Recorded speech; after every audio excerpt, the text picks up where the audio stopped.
राउर त जुलुफिया बलम जान ले वाह बाटे जी बोलिया त मिठाई पच में वाह बाटे जी रहुआ में झकास कपड़ा करिया लगेला संवरिया दढ़िया जन बनाई बड़ी बढ़िया लागेला। का करी हो बहुत बहुत बढ़िया गाना गावत है। मन करत है कि तारा के आगे तक ले जी। हमरो तो मन करत जी बहुत अच्छा अच्छा गाना गाती हमू आगे चमक जेती हमू सेल्फी राज बन जेती। अच्छा तू टेंशन मत ले हम तोर व्यवस्था करत नहीं और सही प्लास्टिक करत रहो हम जरूर तोर के इच्छा पूरा करम ठीक नो। ठीक बा काहे में जी का करतनी कुछ मैं ऐसे बैठल बनी हमें जी बहुत एगो मस्त गाना आइल हर वो सुननी है कि ना ओसने हमर बने के मन करता। कैसन बनबो आइल बहुत संस्कार में रह अच्छा से रही नया नया रही हमरा संस्कार में नहीं रहे के 24 घंटा घूंघट में आमा जी हम रहब ना मॉडल जुग के कन्या हम इतना शासन सहब ना ससुर भसुर के आगे पर्दा में हम हो लुकाई काहे कहीं अपना मर्दा के कमाई ल जाई काहे मर्दा हमरे ना बेटवा ह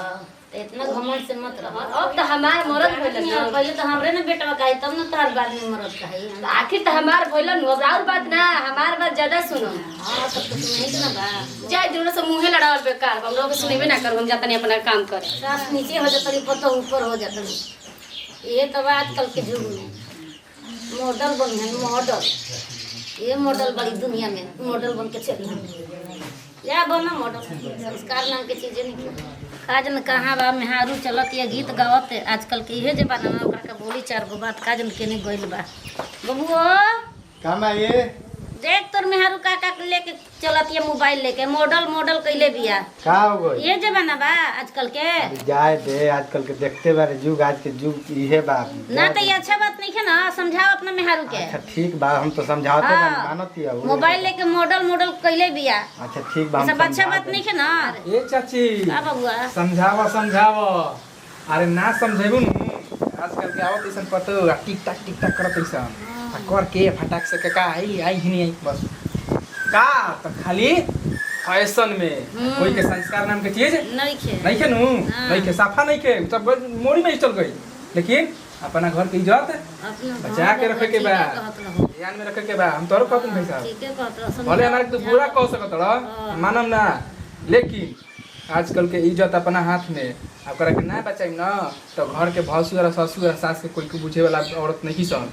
आई चाची तुम तो क्या ध्यान से देख समझावा कान खोल के ना तो बगल में रहे फन्ना में क्या नंबर है देखो नी राते आई लग सुबह है 9-11 ये सब देखल जला अपना से समझावे ना को दादा समझा बुझा के काम करे के बबुआ ना समझावत नहीं हम ओकरा के बोलत नहीं समझाओ समझाई से ना हुई तनी चढ़ के ऐसे करम तब समझी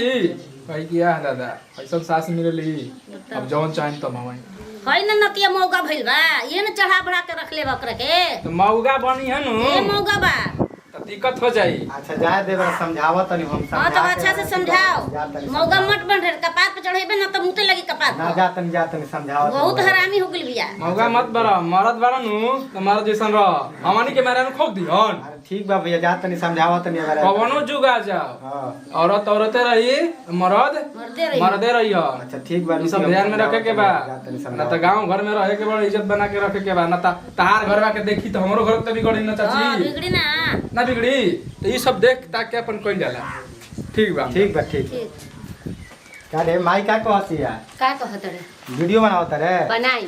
वीडियो आज से तोर वीडियो बनावल बंद टिकटॉक वीडियो बंद सब बंद रही आज के बाद सारा आज के बाद चीज गाना गाओ बनाई। सब बंद रही तो सारा चीज बनाई का है? के रोक दी ते मनबे ना ते मनबे बुढ़ी रोक दिया नहीं तो एक फट दे बुढ़ियो के ते ना मनबे ना ना मानो पिटा उटा जी बेस कहत नहीं आराम से रहो बढ़िया से रहो ठीक बा हमार वीडियो बनावला छोटी रील बनावला छोटी बढ़िया से रहो संस्कार से रहो ठीक बा तू छूट जीवा लेकिन रील वीडियो और गायकी तीनों हमार ना छूटी हमरा के छोड़ देबे छोड़ दे आज से सुन ले कान खोल के, घर में रहे के बा बढ़िया से, तो बढ़िया से रहो। आज के बाद रील आ इंस्टाग्राम आ टिकटॉक सब बंद रही, ठीक बा? तू हमार बात ध्यान से सुन ल। हाँ। हम ना टिकटॉक बंद करम, ना रील बंद करम, ना गायकी छोड़म। तो ठीक बा, तो देखिए ले तनी हम आज के बाद से का करत है, ठीक बा, तू देख ल और आज हमहू देख ले। सब कोई के सब होई, अब ठीक देखिए बा, तू देख ल, हम जाता नहीं।